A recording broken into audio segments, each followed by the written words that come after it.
So when it comes to sort of, well, creative industries, the UK is actually quite good at it. Like, we are actually quite good, and we should be really proud that we have such good and thriving creative industries. You know, even with Brexit happening,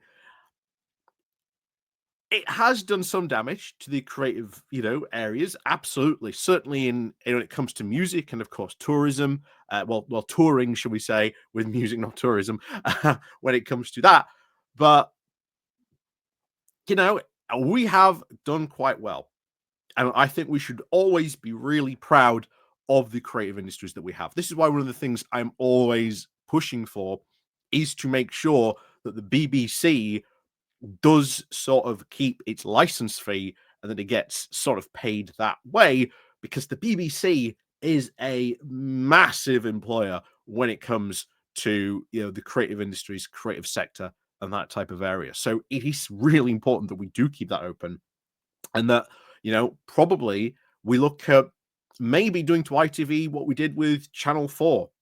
Maybe that might help with Channel 4, because obviously ITV is a bit more commercial.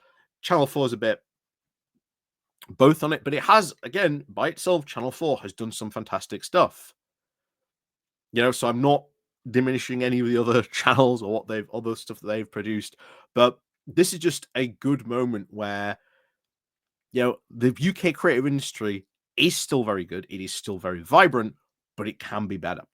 And more importantly, at the moment, there was a actual committee hearing about the creative industries, and particularly, of course, film and cinema, that took place just about 2 or 3 days ago, in fact. And you had the heads of the British Film Institute say and actually confirm that the UK is in talks to actually rejoin Creative Europe Media, which again would be good for our creative industries as well, especially when it comes to sort of film and television. So once again, we get to see the benefits of these talks that are going ahead, things that again were just abandoned by the wayside and just never really picked up, which again should be absolutely emphasized, just how bad the Tories really were at handling Brexit and like the post-Brexit relationship. So we're going to go into this because I think this is important. I think it is something really important to pick up on. So before we do that, like I say, click the like, click the share button, the Patreon page down below. There's the Buy Me Coffee link. There's the YouTube thank you button. And of course, as always, there's the Pony Club down below as well. So let's crack on then into this. So BFI heads confirmed that the UK is in talks with government to rejoin Creative Media Europe. So Ben Roberts, the chief executive of the British Film Institute, and BFI chair Jane Hunt, also today said that they were now in talks with the UK government regarding the possibility of rejoining the Creative Europe Media Programme. Hunt confirmed that there are now more positive noises from this Labour government about rejoining the Creative Europe in comparison with the former Conservative government. Well, what a surprise. What a surprise. The UK was, of course, forced to withdraw from the funding programme following the country's exit from the European Union. However, Switzerland, Iceland, and of course Norway are not part of the EU, but of course can participate in this program as a third country. Again, these are the types of things where we should be absolutely advocating to do and be a part of as well, because it is and does have a lot of good investment on us being part of these programs.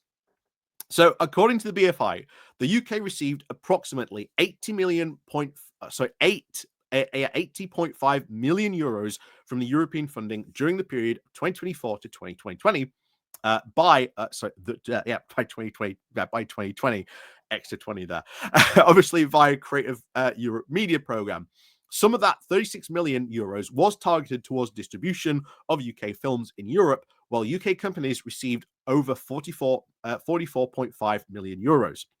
Roberts and Hunt were also then giving evidence in front of the UK Parliamentary Cross-Party Culture, Media and Sports Committee to give evidence now in the final day of the hearings for the year-long film and high-end TV inquiry. This committee will then submit its recommendations to the government. And that, I have to say, will be interesting. Because this will certainly impact the future of film and TV industry here in Europe. And I think they would be fools not to continue, like I say, funding this, making sure that we do have this thriving industry, because it is a big revenue driver, not only for our GDP.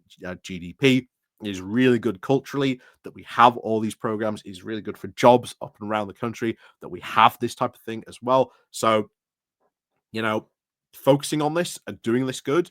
Once again, as I said before, if you are a country, sometimes you've got to look at what we do good, and what we do good is creative industry stuff, and we should absolutely be funding that.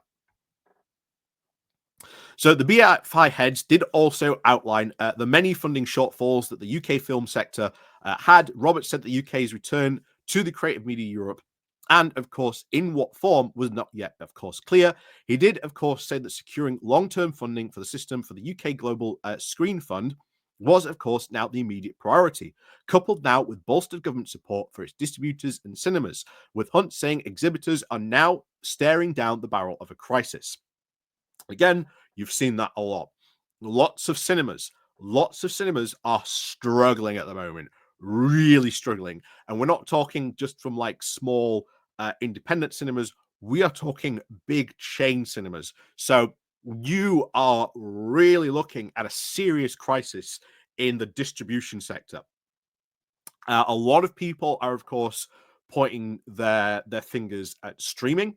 This is why you also saw very recently the idea that if you just use streaming services, that you should now have to pay a TV license for that as well. After all, many of those streaming services do use, of course, British content. So, you know, maybe if you do live in the UK and you use streaming services, but you don't have like an aerial or anything like that, maybe then you should still have to pay a TV license. Although I know for a lot of people that's a really bizarre point, but as I said before, your TV license funds so much in the creative industries, and helps people be employed as well, especially within the BBC, one of the creative industry's biggest employers when it comes to it. So swings and roundabouts, as they say. So the UK global film funding was now administered, of course, by the BFI, and of course backed by the Department for Culture, Media and Sport.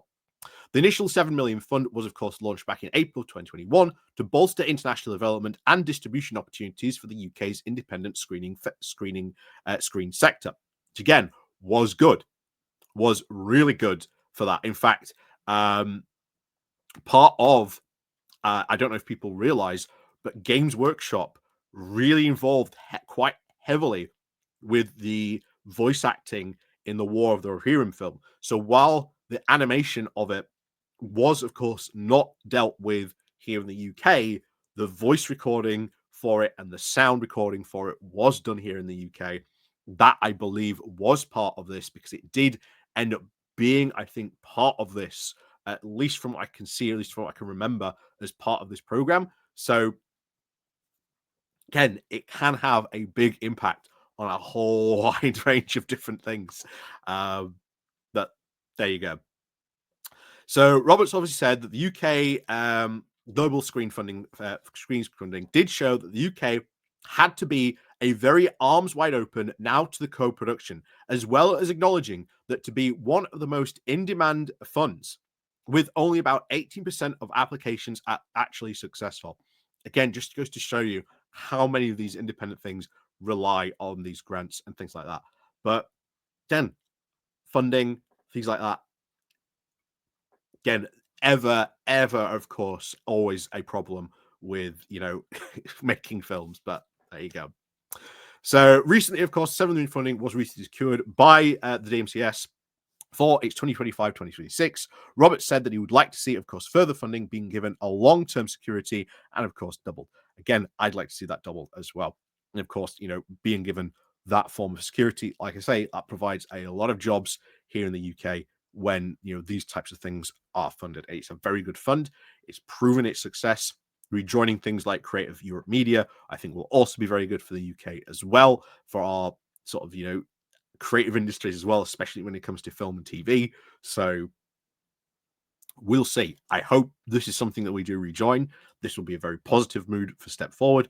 And of course, I think that will be good for all kinds of things, especially now when you're seeing Leeds, especially being really developed, of course, by the move of Channel 4 to have their northern offices there now. You're seeing really more and more stuff TV wise start to kick off in Leeds around that. So that is good as well for places like Leeds. But as a whole, I think UK film and television, we are a lot really good at it when we sort of do it. We've got some fantastic, studios. There's even not too far from me an actual place completely hidden, called Pit Stop Productions.